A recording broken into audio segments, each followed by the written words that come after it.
अंग्रेजों ने भारत को कैसे गुलाम बनाया। नमस्कार दोस्तों, आज इस वीडियो में जानेंगे कि सोने की चिड़िया कहे जाने वाला भारत कैसे अंग्रेजों का गुलाम हुआ। तो चलिए वीडियो को स्टार्ट करते हैं। अंग्रेजों का सबसे पहले आगमन वर्ष 1608 में कैप्टन विलियम हॉकिंस ने भारत के सूरत बंदरगाह पर अपने जहाज हेक्टर का लंगर डालकर ईस्ट इंडिया कंपनी के आने का ऐलान किया। गुजरात का सूरत उस समय बहुत ही धनवान हुआ करता था। सूरत में बंदरगाह थी, इसलिए वहाँ देश विदेश के व्यापारी व्यापार करने आते थे। अंग्रेजों का उद्देश्य भारत में अधिक से अधिक व्यापार करके यहाँ से पैसा हड़पना था। हिंद महासागर में ब्रिटेन के व्यापारिक दुश्मन डच, पुर्तगाली और फ्रांसीसी पहले से ही मौजूद थे। तब किसी ने अनुमान भी नहीं लगाया होगा कि ये कंपनी अपने देश से 20 गुना बड़े दुनिया के सबसे धनी देशों में से एक और लगभग 1/4 आबादी पर सीधे तौर पर शासन करने वाली थी। उस समय भारत पर जहांगीर का शासन था, इसलिए बिना परमिशन के अंग्रेज भारत में व्यापार नहीं कर सकते थे। इसलिए विलियम हॉकिंस को जल्द ही एहसास हो गया कि मुगलों की सेना के सामने टिक पाना नामुमकिन थी। इसलिए यहाँ से मुगल बादशाह की इजाजत के साथ साथ सहयोग की भी जरूरत थी। विलियम हॉकिंस 1 वर्ष के भीतर लंबी दूरी तय करके सूरत से मुगल राजधानी आगरा पहुंचा, लेकिन जहांगीर से व्यापार करने की अनुमति नहीं मिली। उसके बाद 1611 ईस्वी में ब्रिटेन के राजदूत सर थॉमस रो को भारत भेजा गया। सर थॉमस रो 1615 ईस्वी में मुगल राजधानी आगरा पहुंचा। 3 साल तक लगातार प्रयास के बाद थॉमस रो को इसमें सफलता मिली। जहांगीर ने ईस्ट इंडिया कंपनी के साथ एक व्यापारिक समझौता पर हस्ताक्षर किए। समझौते के तहत कंपनी और ब्रिटेन के सभी व्यापारियों को उपमहाद्वीप के प्रत्येक बंदरगाह खरीदने तथा बेचने के लिए जगहों के इस्तेमाल की इजाजत दी गई,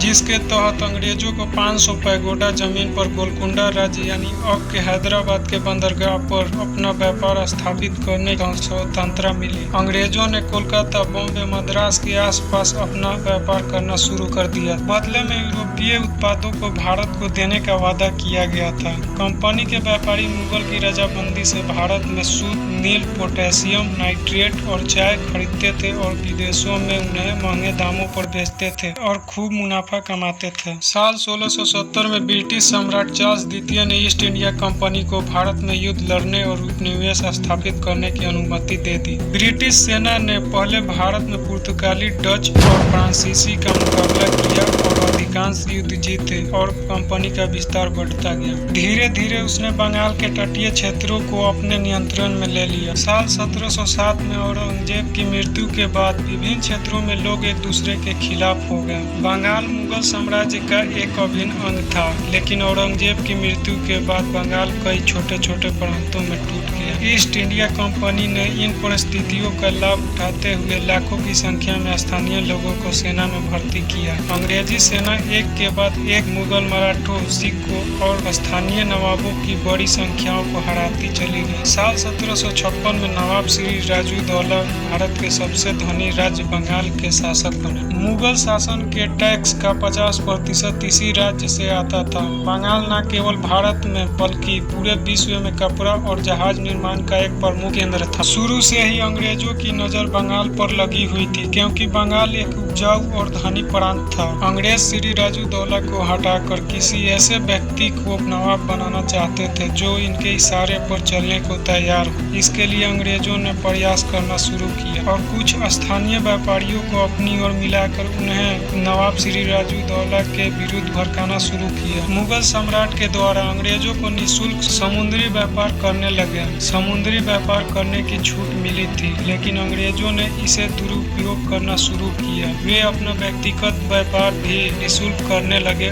और देशी व्यापारियों के साथ भी निःशुल्क व्यापार करने लगे। जब श्री राजूदौला ने व्यापारिक सुविधाओं को बंद करने का निश्चय किया तो अंग्रेज संघर्ष पर उतर आए। अंग्रेजी सेना का सेनापति था रॉबर्ट क्लाइव और श्री राजूदौला का सेनापति था मीर जाफर। रॉबर्ट क्लाइव यह जानता था कि आमने सामने का युद्ध हुआ तो इनकी सेना के सामने टिक पाना मुश्किल था, क्योंकि अंग्रेजों के पास सिर्फ 300 ही सैनिक थे और नवाब के पास 18,000 सैनिक थे। इसी समय अंग्रेजों ने नवाब को पद से हटाने के लिए षड्यंत्र रचा, जिसमें नवाब के भी कई लोग थे। रॉबर्ट क्लाइव ने नवाब के सेनापति मीर जाफर को बंगाल का नवाब बनने का लालच दिया और अपने साथ मिला लिया। मीर जाफर दिन रात एक ही सपना देखता था कि वो बंगाल का नवाब बनेगा, इसलिए अपने नवाब श्री राजूदौला से गद्दारी कर अंग्रेजों के साथ हाथ मिला ली। अंग्रेजों ने स्थानीय राजाओं को भी अपने साथ मिला लिया। 22 जून 1757 को पलासी में ईस्ट इंडिया कंपनी और नवाब के बीच युद्ध हुआ। पलासी युद्ध के मैदान में घमासान युद्ध प्रारंभ हुआ। मीर जाफर तो पहले से ही अंग्रेजों से बिक चुका था। मीर जाफर सेना के 1/3 सैनिकों को अलग दिशा में युद्ध से दूर लेकर चला गया, जिसमें नवाब के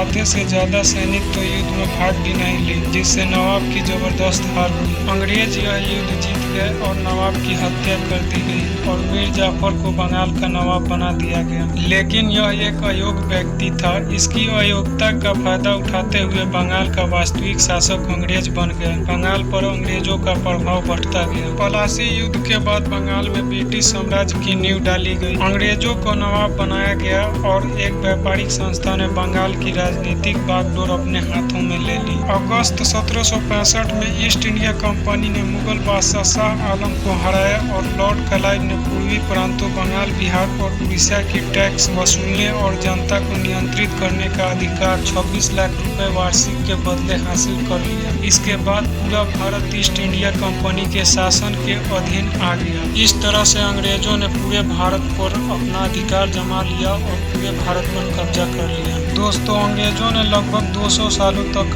भारत पर राज किया और पूरे व्यापार सिस्टम को चौपट करके चले गए। भारत उस समय दुनिया का 25% उत्पादन अकेले करती थी, जबकि ब्रिटेन 3% ही उत्पादन कर पाता था। दोस्तों, क्या आज के समय में भारत पर कब्जा करना संभव है या नहीं, कमेंट जरूर करें और वीडियो पसंद आए तो लाइक, सब्सक्राइब और शेयर करें। जय हिंद।